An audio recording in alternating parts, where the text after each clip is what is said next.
Assalamualaikum warahmatullahi wabarakatuh.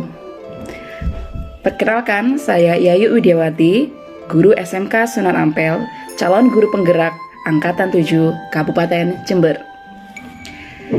Di kesempatan hari ini, saya akan menyampaikan sedikit pemahaman saya tentang apa itu pembelajaran diferensiasi di modul 2.1. Pembelajaran berdiferensiasi adalah serangkaian keputusan masuk akal yang dilakukan oleh seorang pengajar pendidik sebelum pendidik atau pengajar melakukan pekerjaan mulianya memasuki kelas dan menyampaikan ilmu pengetahuan. Seorang guru yang bijak pastinya akan memahami kebutuhan murid sebelum melakukan pembelajaran. Apakah rencana pembelajarannya itu bisa dilakukan dengan baik dan dapat efektif serta lancar ketika dilaksanakan di kelas. Maka perlu ada keputusan-keputusan yang rasional yang bisa diambil seorang guru untuk mendesain sebaik mungkin, mendesain seefektif mungkin rencana pembelajarannya di kelas. Sedangkan pembelajaran diferensiasi ini sejatinya akan lebih baik dan akan lancar terlaksana dengan efektif jikalau guru memahami kebutuhan belajar di setiap kelasnya. Apakah kemudian pembelajaran berdiferensiasi ini bisa memenuhi dan mencapai secara optimal kebutuhan siswa dalam memahami pembelajaran guru mata pelajaran tersebut? Untuk menjawab pertanyaan ini, saya memiliki sudut pandang yang mungkin telah saya lakukan di dalam kehidupan saya selama 12 tahun mengajar di sekolah ini. Sebelum seorang guru mengajar, tentunya guru harus bisa mendiagnosis terlebih dahulu kelas dan profil siswanya. Dalam satu kelas tentu saja kita mengetahui bahwa gaya belajar siswa kita pasti berbeda-beda. Gaya belajar kinestetik, gaya belajar audio, dan juga gaya belajar visual. Seorang guru yang baik sejatinya harus bisa memenuhi seluruh kebutuhan belajar para siswanya.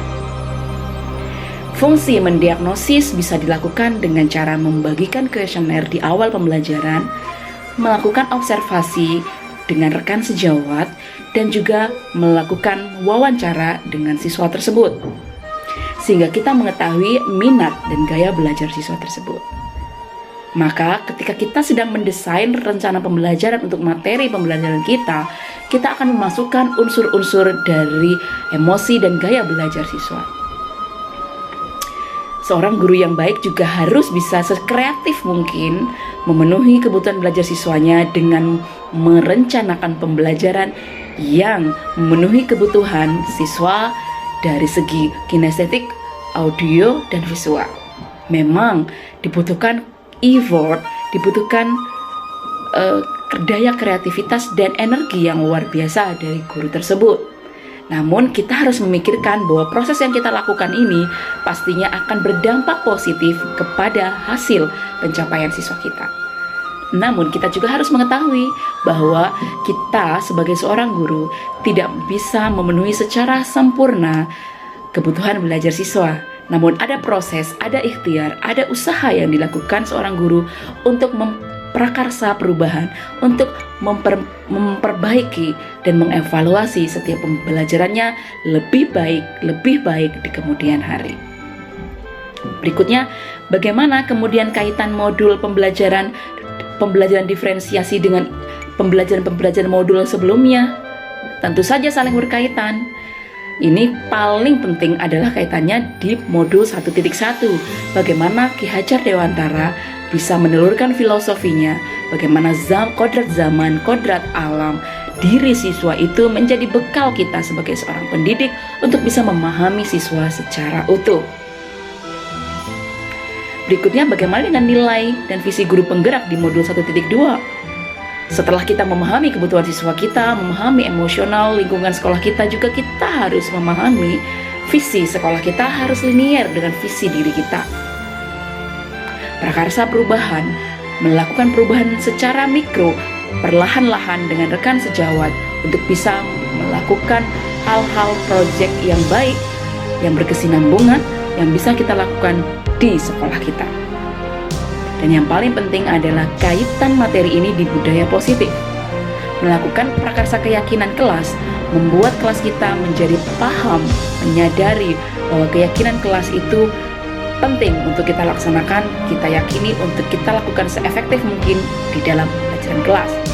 Sehingga ketika kita melakukan pembelajaran berdiferensiasi, namun ketika menemui kesulitan dan hambatan yang datang dari siswa sendiri, kita kembalikan lagi ke keyakinan kelas yang telah disepakati dan diyakini bersama-sama oleh warga kelas. Demikian kesimpulan saya tentang modul 2.1 pembelajaran berdiferensiasi. Tentu saja dari apa yang saya sampaikan ini masih banyak yang belum saya pahami secara utuh. Masih ada modul-modul lain yang terus saya pelajari dan akan kita pelajari di rangkaian guru penggerak ini. Terima kasih. Demikian dari saya. Allahumma wafiq aqwamit thoriq. Wassalamualaikum warahmatullahi wabarakatuh. Salam guru hebat.